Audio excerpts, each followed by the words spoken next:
I ćao drugari, kako ste ljudi došli na moj novi video. Ljudi, pre početka klipa treba da kažem da veliki pozdrav i reklama idu uz ove ovdje.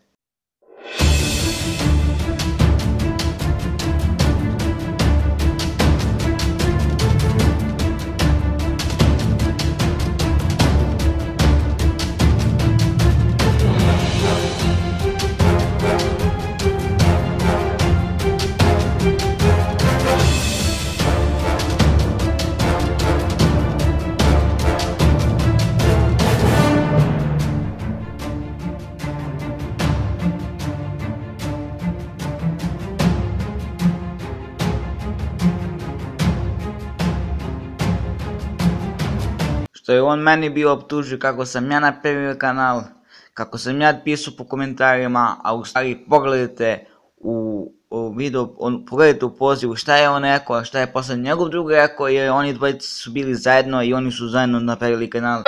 On je, to je vidio sam na jednom kanalu klipu da je napisao nešto, neću da imenujem klip, ništa da je napisao nešto, to je screenshotovano, njemu nisam poslao, samo sam mu napisao zašto je to radio, a on što je napravio drugi kanal i što je mene optužio da sam ja napravio drugi kanal, zato me full briga. Nego Bajlo, evo me, nego, ajde meni priznaj da si ti napravio taj kanal. Nisam ja. Nego? Ja nisam, samo znam da mi moj brat rekao da je napravio Aca. Pošto je Vuka dirala mene da sam ja napravio, to je u stvari Aca bio napravio i Aca mi je bio poslao screenshot.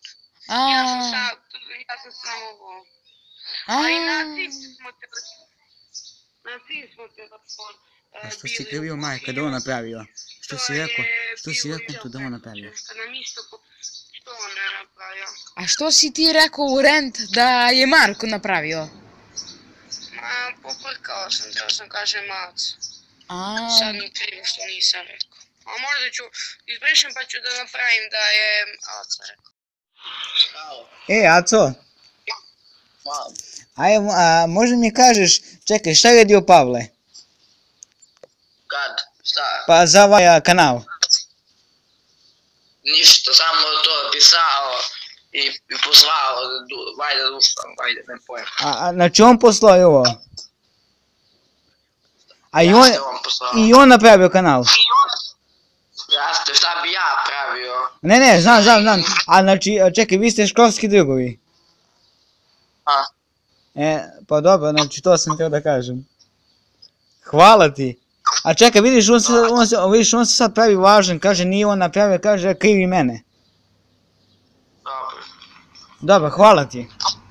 A svi vi, možda mi se napašite kurca, svi vi koji u Despotovci ili bilo koga dakle se grada, koji ste na njegovoj strani niste čuli pravu istinu i kako jeste, šta je sad, gde ste sad, gde si pošao na burazera, a? Evo vam za kraj jedna slika, a mi se vidimo u sljedećem klipu. A do sljedećeg klipa se da će poslije. Ćao!